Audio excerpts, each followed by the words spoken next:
ನಮಸ್ತೆ. 1 January 2024 Monday 2024ನೇ ವರ್ಷದ ಮೊದಲನೇ ದಿನವಿದು. ಸೋಮವಾರ ಬರುತ್ತದೆ. ಆದರೆ ಇದು ಭಾನುವಾರ ರಾತ್ರಿಯೇ ಪ್ರಾರಂಭವಾಗುತ್ತದೆ. 31 ಡಿಸೆಂಬರ್ 2023ಯಲ್ಲಿ ಅಂದರೆ ರಾತ್ರಿ 12 ಗಂಟೆ ಮೇಲೆ ಮಾರನೇ ದಿನ ಅನ್ನೋದು ಪರಂಗೇರು ದೇಶದ ಅವರ್ ಕ್ಯಾಲೆಂಡರ್. ರಾತ್ರಿ ಸ್ಟಾರ್ಟ್ ಆಗುತ್ತದೆ. ಹಂಗಾಗಿ ಮಾರನೇ ದಿನ ರಾತ್ರಿವರೆಗೂ ಒಂದು ದಿನ ಇರುತ್ತೆ ಅಂತ. ಆದರೆ ನಮ್ಮಲ್ಲಿ ಬೇರೆ ಥರ. ನಮ್ಮಲ್ಲಿ ಯಾವ ಥರ ಅಂತಂದರೆ, ಒಂದು ಸೂರ್ಯೋದಯದಿಂದ ಇನ್ನೊಂದು ಸೂರ್ಯೋದಯದವರೆಗೂ ಒಂದು ದಿನ ಅಂತ.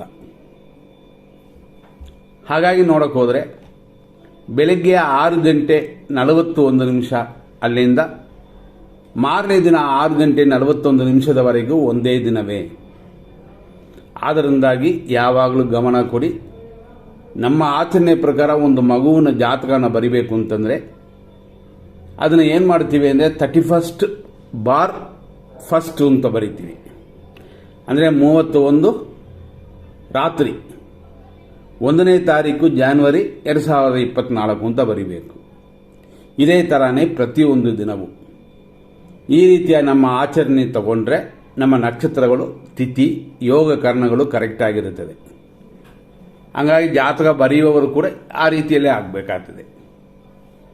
ಆದರೆ ಕಂಪ್ಯೂಟ್ರಲ್ಲಿ ಜಾತಕ ಬರೆಯೋಕ್ಕೆ ನೀವು ಅದರಲ್ಲಿ ಡೇಟ್ ಆಫ್ ಬರ್ತ್ ಟೈಮಿಂಗ್ಸ್ ಇದೆಲ್ಲ ಕೊಡೋಕೆ ಹೋದರೆ ಆಟೋಮೆಟಿಕ್ಕಾಗಿ ಚೇಂಜ್ ಆಗಿಬಿಡ್ತದೆ. ರಾತ್ರಿ 12 ಗಂಟೆ 1 ನಿಮಿಷ ಅಂತಾದರೆ ಡೇಟೇ ಚೇಂಜ್ ಆಗಿ ಮಾರನೇ ದಿನ ಅಂತ ಬರುತ್ತದೆ. ಆದ್ದರಿಂದ ಮಗುವಿನ ಜಾತಕ ಬರೆಸಿದಾಗ ಇದನ್ನು ಗಮನದಲ್ಲಿಟ್ಕೋಬೇಕು. ಇದು ಒಂದು ಮಾತ್ರವಲ್ಲ, ಪದ್ಧತಿಗಳು ಅಂತ ಬರುತ್ತದೆ.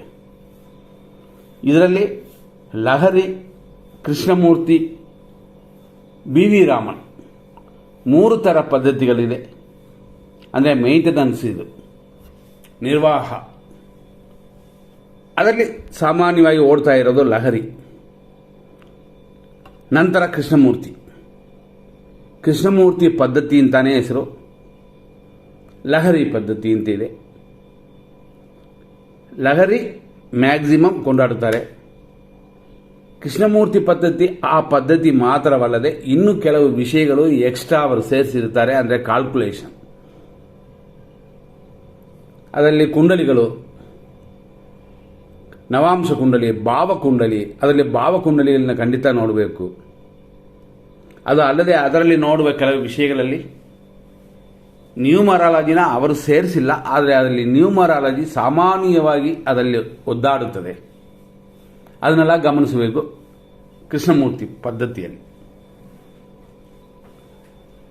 ಇವತ್ತಿನ ವಿಶೇಷವನ್ನು ನೋಡೋಣ. ಹಾಗಾಗಿ ಇವತ್ತು ರಾತ್ರಿಯಿಂದಲೇ ಪ್ರಾರಂಭವಾಗುತ್ತೆ ಅಂತ ಅರ್ಥ.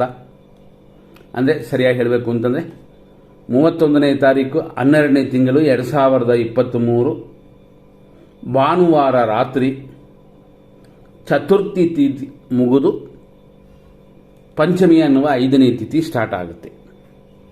ಇದು 1ನೇ ತಾರೀಕಿನ ಪ್ರೋಗ್ರಾಮ್. ಆದರೂ 31ನೇ ತಾರೀಕು ರಾತ್ರಿ 12ರಿಂದ ಸ್ಟಾರ್ಟ್ ಮಾಡಬೇಕು. 31ನೇ ತಾರೀಕು ರಾತ್ರಿ ನಮಗೆ ಖಂಡಿತವಾಗಿಯೂ ಪಂಚಮಿನೇ ಇದೆ ಅಂತ. ಯಾಕೆಂತಂದರೆ 31 ಬೆಳಗ್ಗೆ 11:58 ಚತುರ್ಥಿ ಮುಗಿದೋಗ್ಬಿಡ್ತದೆ. ಹಾಗಾಗಿ ಪಂಚಮಿ ಸ್ಟಾರ್ಟ್ ಆಗ್ಬಿಡ್ತು. ಹಾಗಾಗಿ 1ನೇ ತಾರೀಕಿಗೆ ಪಂಚಮಿ. ಅದೇ ಥರ 31ನೇ ತಾರೀಕು ದಿನ ಪೂರ್ತಿ ಮಖ ನಕ್ಷತ್ರವಿದೆ.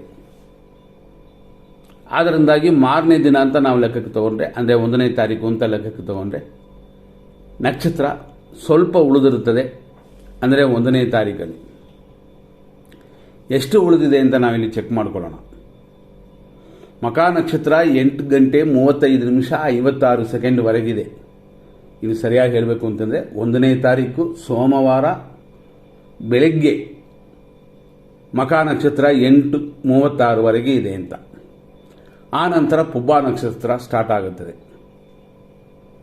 ಆದರೆ ಇವತ್ತು ಮೊದಲನೇ ವರ್ಷ, ಅಂದರೆ ಇಂಗ್ಲೀಷ್ ವರ್ಷಕ್ಕೆ ಮೊದಲನೇ ವರ್ಷ ಪ್ರಾರಂಭವಾಗುತ್ತೆ ಅಂತಂದರೆ ಮರಣ ಯೋಗ ಧನ ಯೋಗದಲ್ಲಿ, ಅಂದರೆ ವ್ಯಯದಲ್ಲಿ ಪ್ರಾರಂಭವಾಗುತ್ತದೆ. ಶುಭವಲ್ಲ. ಖರ್ಚುಗಳನ್ನ ಹೆಚ್ಚು ಕಮ್ಮಿ ಹುಷಾರಾಗಿ ಮಾಡಿ. ಇದಾದ ಮೇಲೆ ಬರುವ ಪುಬ್ಬ ನಕ್ಷತ್ರ ಅದು 8:36 ಮೇಲೆ ಬರುತ್ತದೆ. ಅದು ಸಿದ್ಧಿಯೂ ಶುಭವೂ ಇದೆ. ಅದರಿಂದ ರಾತ್ರಿ ಕೊಂಡಾಡುವ ಈ ಆಚರಣೆಗೂ ಬೆಳಿಗ್ಗೆ ಮೇಲೆ ಕೊಂಡಾಡುವ ಆಚರಣೆಗೂ ಸ್ವಲ್ಪ ವ್ಯತ್ಯಾಸ ಬರುತ್ತದೆ. ಪುಬ್ಬ ನಕ್ಷತ್ರ ಶುಭಕರವಾಗಿರುತ್ತದೆ. ಪಂಚಮಿಯು ಕೂಡಿ ಬರುತ್ತದೆ. ಇವತ್ತು ಪಂಚಮಿ 2 ಗಂಟೆ 28 ನಿಮಿಷ 29 ಸೆಕೆಂಡ್ವರೆಗೂ, ಅಂದರೆ ಮಧ್ಯಾಹ್ನದವರೆಗಿದೆ. ಪಂಚಮಿ ಆದ ಮೇಲೆ ಬರೋದು ಷಷ್ಠಿ. ಮಧ್ಯಾಹ್ನ 2:30 ಮೇಲೆ ಸುಬ್ರಹ್ಮಣ್ಯ ಸ್ವಾಮಿ ಪೂಜೆ ಮಾಡಿ ಕುಲಗ್ರಹ ಪೂಜೆ ಮಾಡ್ಬೋದು. ಮಕಾ ನಕ್ಷತ್ರ ಇರುವವರೆಗೂ ಅಂತಂದರೆ 8:36ವರೆಗೂ ಅದು ಕೇತುವಿನ ನಕ್ಷತ್ರ. ಕೇತು ಗ್ರಹ ಶಾಂತಿ ಮಾಡಿಕೊಳ್ಳಿ, ಆಮೇಲೆ ಎಲ್ಲವೂ ಶುಭವಾಗಿ ಆಗುತ್ತದೆ. ಇವತ್ತು ಆಯುಷ್ಮಾನ್ ಯೋಗ ಅಂತ ಒಂದು ಯೋಗವಿದೆ. ಹುಟ್ಟೋ ಮಗುಕ್ಕೆ ಆಯುಷ್ ಚೆನ್ನಾಗಿರುತ್ತದೆ ಅಂತ ಇದರ ಅರ್ಥ. ತೈತುಲ ಕರಣ ಅಂತ ಒಂದು ಕರಣವಿದೆ. ಇದೆಲ್ಲ ಈ ದಿನದ ವಿಶೇಷಗಳು. ಇವತ್ತಿನ ದುರ್ಮುಹೂರ್ತ ಅಂತ ತಗೊಂಡ್ರೆ ಮಧ್ಯಾಹ್ನ 3 ಗಂಟೆ 2 ನಿಮಿಷದಿಂದ 3:48 PM ವರೆಗೂ. ಅದೇ ಥರ ಮಧ್ಯಾಹ್ನ 12:46ರಿಂದ 1:31ವರೆಗೂ ಕೂಡ ಇದನ್ನು ಸರಿಯಾಗಿ ನಾವು ಲೆಕ್ಕಕ್ಕೆ ತಗೊಂಡು ಇದನ್ನು ಗಣಿತಕ್ಕೆ ಇಟ್ಕೊಳ್ಳಿ. ಈಗ ನಾವು ಬೇರೆ ಬೇರೆ ವಿಷಯಕ್ಕೆ ಬರೋಣ. ಅಂದರೆ ಏನೆಲ್ಲ ಇರುತ್ತದೆ ಅಂತ ನಾವು ಚೆಕ್ ಮಾಡೋಣ. ಇವತ್ತು ಶುಭ ದಿನವ? ಖಂಡಿತವಾಗಿ 8:36ನ ಮೇಲೆ ಶುಭಕರವಾಗಿರುತ್ತದೆ. ಪುಬ್ಬ ನಕ್ಷತ್ರ ಬರುತ್ತದೆ, ಪಂಚಮಿಯು ಕೂಡಿ ಬರುತ್ತದೆ. ಆದ್ದರಿಂದಾಗಿ ಶುಭ ದಿನ. ಇವತ್ತಿನ ಸೂರ್ಯೋದಯ 6:42ಕ್ಕೆ, ಸೂರ್ಯ ಅಸ್ತಮನ ಸಂಜೆ 6 ಗಂಟೆ 4 ನಿಮಿಷಕ್ಕೆ. ಇವತ್ತಿನ ನಕ್ಷತ್ರ ಪಾದಗಳನ್ನ ನೋಡೋಣ. 6:42 AM ರಿಂದ 8:36 AM ವರೆಗೂ ಮಕಾ ನಕ್ಷತ್ರ 4ನೇ ಪಾದ. ಯಾರು ಮಕ್ಕಳು ಹುಟ್ಟಿದ್ರೆ ಮಕಾ ನಕ್ಷತ್ರ 4ನೇ ಪಾದ ಅಂತ ತಿಳ್ಕೋಬೋದು. ಆಮೇಲೆ ಮಧ್ಯಾಹ್ನ 3:22ವರೆಗೂ ಪುಬ್ಬ ನಕ್ಷತ್ರ 1ನೇ ಪಾದ. ಆನಂತರ ರಾತ್ರಿ 10:08ವರೆಗೂ ಪುಬ್ಬ ನಕ್ಷತ್ರ 2ನೇ ಪಾದ. ಆನಂತರ ಬೆಳಗಿನ ಜಾವ 4 ಗಂಟೆ 55 ನಿಮಿಷದವರೆಗೂ ಪುಬ್ಬ ನಕ್ಷತ್ರದ 3ನೇ ಪಾದವಿದೆ. ಬೆಳಗಿನ ಜಾವ 4:55ನ ಮೇಲೆ ನಾಳೆಯವರೆಗೂ ಪುಬ್ಬ ನಕ್ಷತ್ರ 4ನೇ ಪಾದ. ಹಂಗೆ ನಾಳೆಕ್ಕೂ ಅಂತಂದರೆ ಈ 4ನೇ ಅನ್ನುವ ಈ ವಿಷಯ ಪಾದ ನಾಳೆ ಮುಗಿದೋಗುತ್ತದೆ. ಅಂತಂದರೆ 2ನೇ ತಾರೀಕಿಗೆ. 2ನೇ ತಾರೀಕಿಗೆ ಹೇಗಿದೆ ಅಂತಂದರೆ ಪುಬ್ಬ ನಕ್ಷತ್ರ ಬೆಳಗ್ಗೆ ಸೂರ್ಯೋದಯದಿಂದ 11:41.44 ಅಂದರೆ 11 ಗಂಟೆ 41 ನಿಮಿಷ 44 ಸೆಕೆಂಡ್ವರೆಗೆ ಇರುತ್ತದೆ ನಾಳೆ.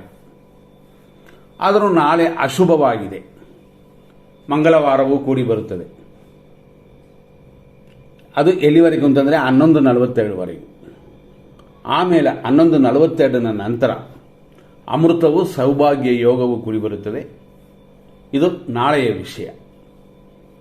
ನಾಳೆ 11:42ವರೆಗೂ ಅಶುಭ, ಆ ನಂತರ ಶುಭ. ನಾಳೆ ಹೆಂಗಿರುತ್ತೆ ಅಂತ ಸ್ವಲ್ಪ ನೋಡ್ಕೊಂಡಿವಿ. ತಿರುಗಿ ಇವತ್ತಿನ ವಿಷಯಕ್ಕೆ ಅಂದರೆ 1ನೇ ತಾರೀಕಿಗೆ ಬಂದುಬಿಡೋಣ. ನಕ್ಷತ್ರ ಪಾದಗಳನ್ನು ನಾವು ನೋಡೋದಾಯಿತು. ಇದರಲ್ಲಿ 100% ಕೆಟ್ಟೋದಿರುವಂಥದ್ದನ್ನು ನೋಡೋಣ. 100% ಒಳ್ಳೆಯದನ್ನು ನಾವು ಗಮನಿಸೋಣ. 100% ಕೆಟ್ಟೋದು ಅಂತ ಇರುವ ಸಮಯಗಳಲ್ಲಿ ಯಾವ ಕಾರ್ಯಗಳನ್ನು ಪ್ರಾರಂಭ ಮಾಡಬೇಡಿ. ಯಾಕೆಂದರೆ ನಾವು ಹೇಳಿರುವಂಥ ಸಮಯ ಪ್ರಕಾರ ಮಕಾ ನಕ್ಷತ್ರ ಇರುವ 8:36ವರೆಗೂ ಶುಭವಲ್ಲ ಅಂತಂದಿವಿ. ಆಮೇಲೆ ಚೆನ್ನಾಗಿದೆ ಅಂತ. ಆದರೂ 8:36ವರೆಗೆ ಇರುವಂಥ ಈ ಸಮಯದಲ್ಲೂ ಕೂಡ ಅಶುಭ ಸಮಯ ಅಂತ ಬಂದಿರೋ ಸಮಯಗಳಲ್ಲಿ ಯಾವುದು ಬೇಡ. ಉದಾಹರಣೆ ನೋಡಿದ್ರೆ 8:07ರಿಂದ 9:32 AM ವರೆಗೂ ರಾಹುಕಾಲ. ಇದನ್ನು ಗಮನಿಸ್ಕೊಳ್ಳಿ. 10:58ರಿಂದ 12:23ವರೆಗೂ ಯಮಗಂಡ ಕಾಲವಿದೆ. 12:46ರಿಂದ ಮಧ್ಯಾಹ್ನ 1:31ವರೆಗೂ ದುರ್ಮುಹೂರ್ತ. ಸಂಜೆ 4 ಗಂಟೆ 48 ನಿಮಿಷದ ನಂತರ ಸಂಜೆ 7 ಗಂಟೆಯವರೆಗೂ ಮೃತ್ಯು ಪಂಚಕ. ಅದೇ ಥರ ಸಂಜೆ 5 ಗಂಟೆ 38 ನಿಮಿಷ PM ರಿಂದ ರಾತ್ರಿ 7:26ವರೆಗೂ ಇದು ಅಶುಭ ಸಮಯವೇ. ಅಂದರೆ ನಕ್ಷತ್ರ ವಿಷಘಟಿಕಾ ಕಾಲ ಅಂತೀವಿ. ಅಂದರೆ ಪುಬ್ಬ ನಕ್ಷತ್ರದವರು ಈ ಸಮಯದಲ್ಲಿ ಗಮನ ಕೊಡಬೇಕು. ರಾತ್ರಿ 12 ಗಂಟೆ 23 ನಿಮಿಷದ ನಂತರ ರಾತ್ರಿ 1 ಗಂಟೆ 58 ನಿಮಿಷದವರೆಗೂ ವಿಷಕಾಲ. ಇದೆಲ್ಲ ಗಮನದಲ್ಲಿ ಇಟ್ಕೊಳ್ಳಿ. ಇರೋದರಲ್ಲಿ ಶುಭ ಸಮಯಗಳು ಅಂತಂದರೆ 6:42 AM ರಿಂದ 8:05, 9:34 AM ರಿಂದ 10:56, ಮಧ್ಯಾಹ್ನ 12:25ರಿಂದ 12:44, ಮಧ್ಯಾಹ್ನ 1:33ರಿಂದ ಸಂಜೆ 4:46, ರಾತ್ರಿ 7:28ರಿಂದ 12:21, ರಾತ್ರಿ 2 ಗಂಟೆಯಿಂದ ಶುಭವಾಗಿದೆ. ಇದು ಇವತ್ತಿನ ದಿನಕ್ಕೆ. ಫಸ್ಟ್ ಅಶುಭವನ್ನು ಹೇಳಿದ್ವಿ, ಶುಭವನ್ನು ಕೊಟ್ಟಿದ್ದೀವಿ. ಇದನ್ನು ನೋಡಿಕೊಂಡು ನಿಮ್ಮ ಕಾರ್ಯಗಳನ್ನು ಮಾಡಬಹುದು. ನಾವು ಫಸ್ಟೇ ನೋಡಿದಂತೆ ಇರೋದರಲ್ಲಿ ಶುಭವಾಗಿರುವ ಸಮಯಗಳು ಅಂತಂದರೆ 8:42 ಮೇಲೆ ಆಗಲಿ, ಅದರಲ್ಲೂ 8:45 ಮೇಲೆ ಆಯ್ತು ಅಂತಂದರೆ ಇನ್ನೂ ಚೆನ್ನಾಗಿರುತ್ತದೆ. ಯಾಕೆಂತಂದರೆ ಒಂದು ನಕ್ಷತ್ರ ಮುಗಿಯುವವರೆಗೂ, ಮಕಾ ನಕ್ಷತ್ರ ಮುಗಿಯುವವರೆಗೂ ಕಾಯಿರಿ ಅಂತ. ಆನಂತರ ಎಲ್ಲ ಚೇಂಜ್ ಆಗುತ್ತದೆ. ಅಂದರೆ 8:36 ಮೇಲೆ ಚೆನ್ನಾಗಿದೆ. ಇದರಲ್ಲಿ ಇರುವಂಥ ಕೆಲವು ವಿಷಯಗಳು. ಅಮೃತಗಳಿಗೆ ಬರೋದು 6:42ರಿಂದ 8:07. ಚೆನ್ನಾಗಿದೆಯಾ ಅಂದರೆ ಓಕೆ, ಅಮೃತಗಳಿಗೆ ಓಕೆನೆ. ಆದರೆ ನಕ್ಷತ್ರ ಚೆನ್ನಾಗಿದೆ ಅಂತಂದರೆ ನಕ್ಷತ್ರ ದೋಷವಿದೆ. ಆದ್ದರಿಂದ ಮಕಾ ನಕ್ಷತ್ರದವರು ಗಮನ ಕೊಡಬೇಕು. ಮಕಾ ನಕ್ಷತ್ರ ಅದು ಮಾತ್ರನ ಬೇರೆ ಇದೆಯಾ ಹಾಗಿಂತ ಅದನ್ನು ಗಮನಿಸೋಣ. ಯಾಕೆಂದರೆ ಕೆಲವು ಸಮಯಗಳಲ್ಲಿ ಕೆಲವು ವಿಶೇಷಗಳು ಇರುತ್ತದೆ, ಅದನ್ನು ಗಮನಿಸ್ಕೊಂಡ್ರೆ ನಮಗೆ ದೋಷವಿಲ್ಲ.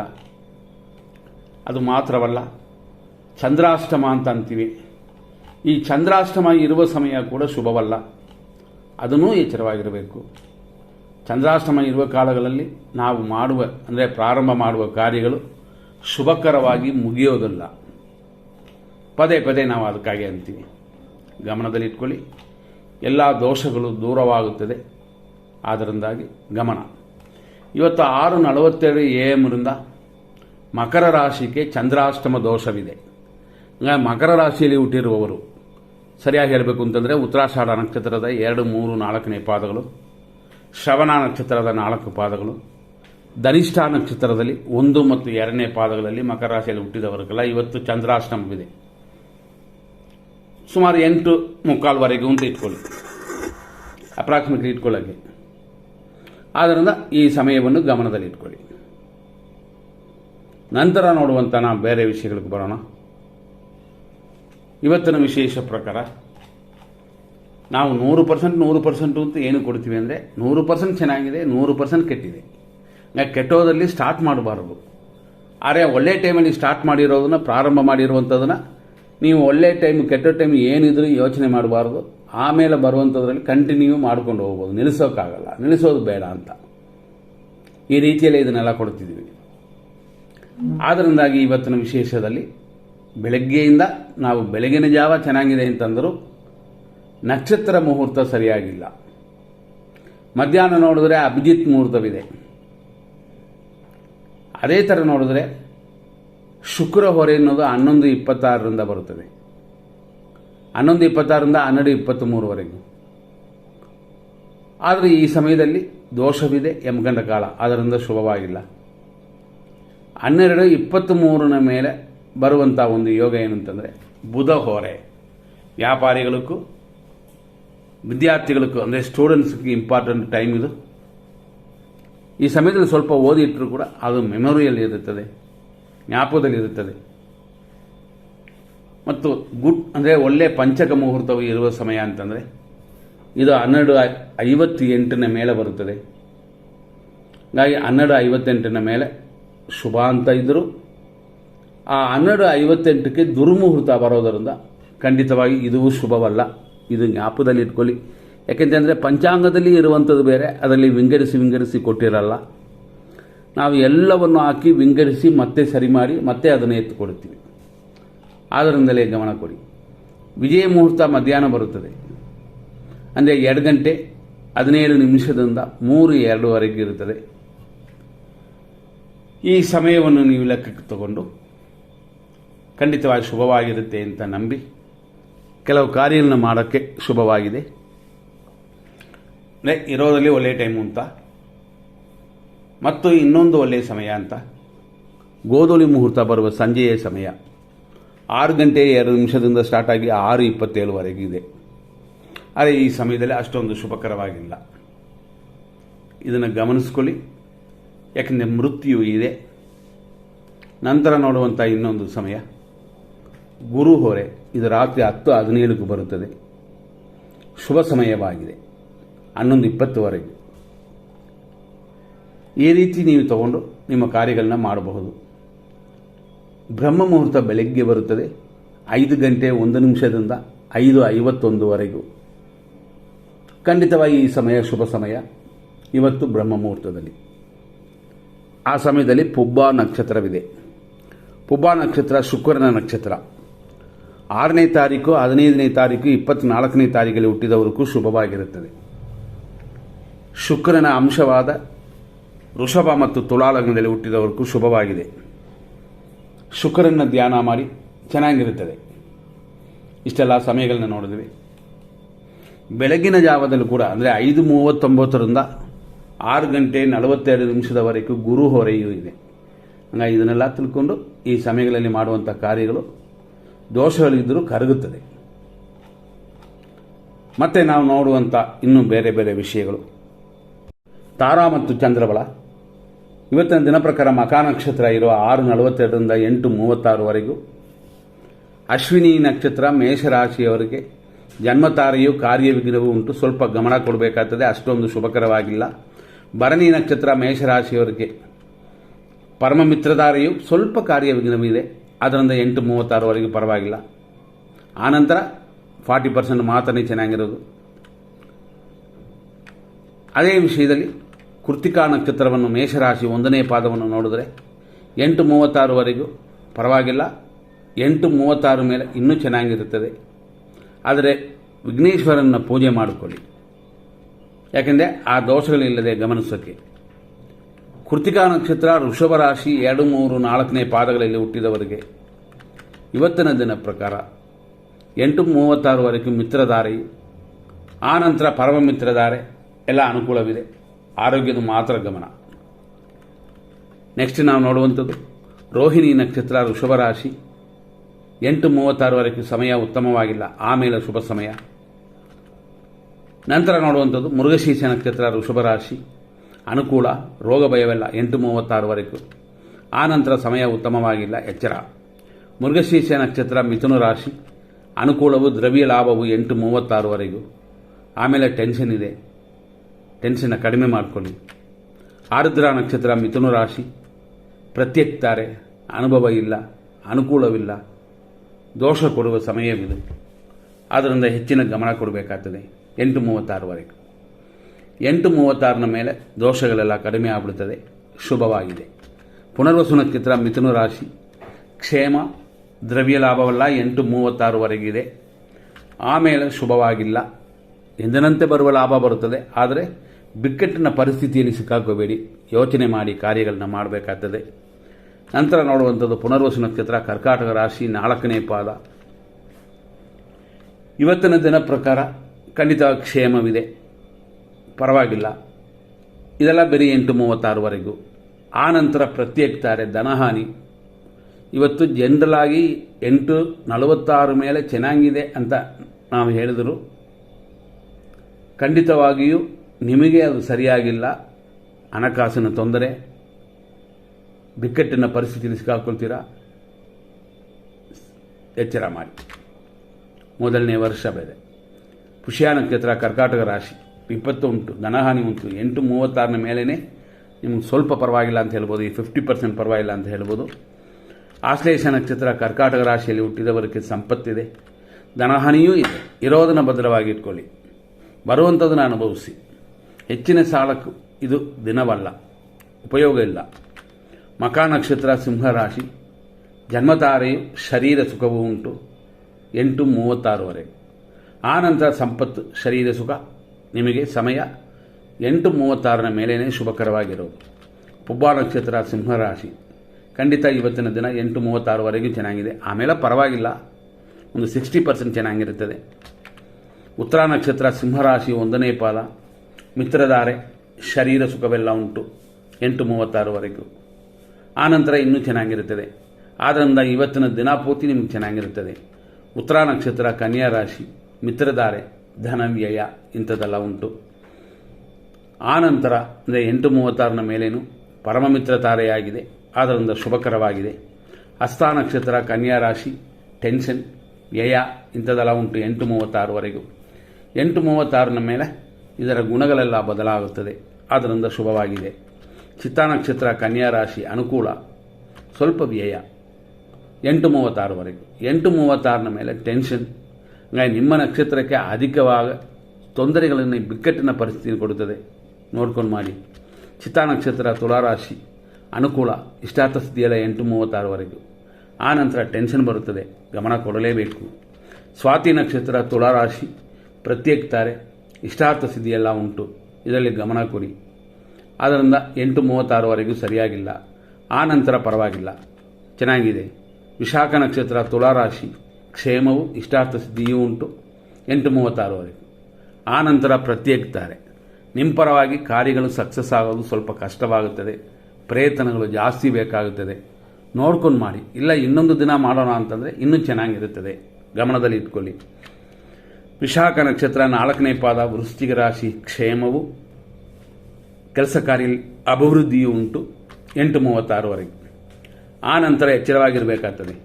ಅನುರಾಧ ನಕ್ಷತ್ರ ವೃಶ್ಚಿಕ ರಾಶಿ ವಿಪತ್ತು ಉಂಟು, ಆದರೂ ಕೆಲಸ ಕಾರ್ಯದಲ್ಲಿ ಅಭಿವೃದ್ಧಿ ಇದೆ.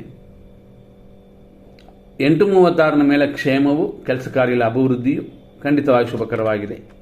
ಜ್ಯೇಷ್ಠ ನಕ್ಷತ್ರ ವೃಶ್ಚಿಕ ರಾಶಿ ಸಂಪತ್ತು, ಕೆಲಸ ಕಾರ್ಯದಲ್ಲಿ ಅಭಿವೃದ್ಧಿ. ದಿನ 8:36ವರೆಗೂ ಕೆಟ್ಟೋದಾದರೂ ನಿಮಗೂ ಪರವಾಗಿಲ್ಲ, ಆದರೂ ಎಚ್ಚರ. ಆ ನಂತರ ನಿಮಗೆ ಸರಿಯಾಗಿಲ್ಲ, ಗಮನದಲ್ಲಿ ಇಟ್ಕೊಳ್ಳಿ. ಮೂಲ ನಕ್ಷತ್ರ ಧನುಸು ರಾಶಿ ಜನ್ಮತಾರೆಯು, ಕಾರ್ಯ ತಡೆಯೂ ಉಂಟು. ಇದರಲ್ಲಿ ವಿಶೇಷವಾಗಿ ಹೇಳಬೇಕು ಅಂತಂದರೆ 8:36ನ ಮೇಲೆ ಸಂಪತ್ತು, ಕಾರ್ಯ ತಡೆ ಉಂಟು. ಪೂರ್ವಾಷಾಢ ನಕ್ಷತ್ರ ಧನುಸು ರಾಶಿ ಪರಮ ಮಿತ್ರ ತಾರೆ, ಆದ್ದರಿಂದ ಬೆಳಗ್ಗೆ ಪರವಾಗಿಲ್ಲ.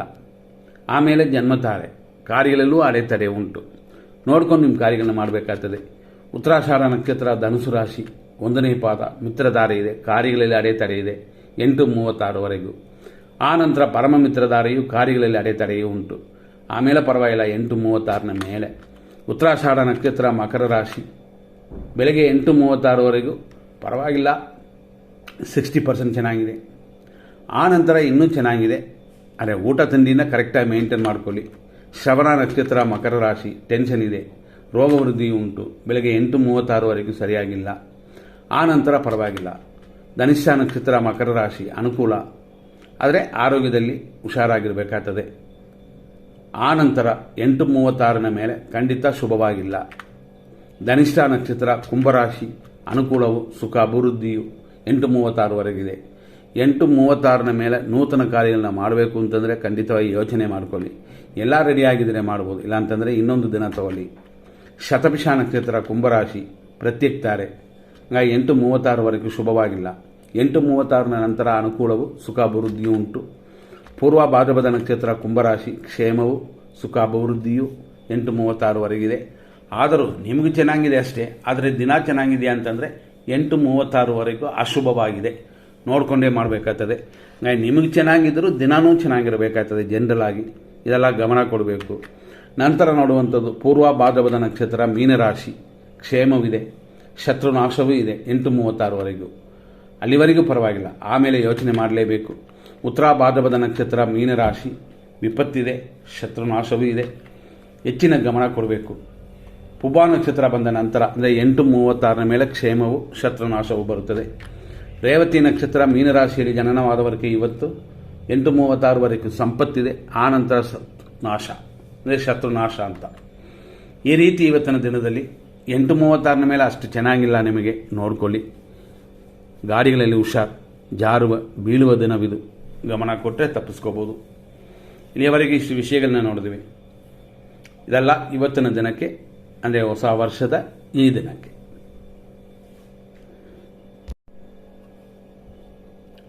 ಮುಂದಿನ ಸಂಚಿಕೆಯಲ್ಲಿ ನೋಡೋಣ.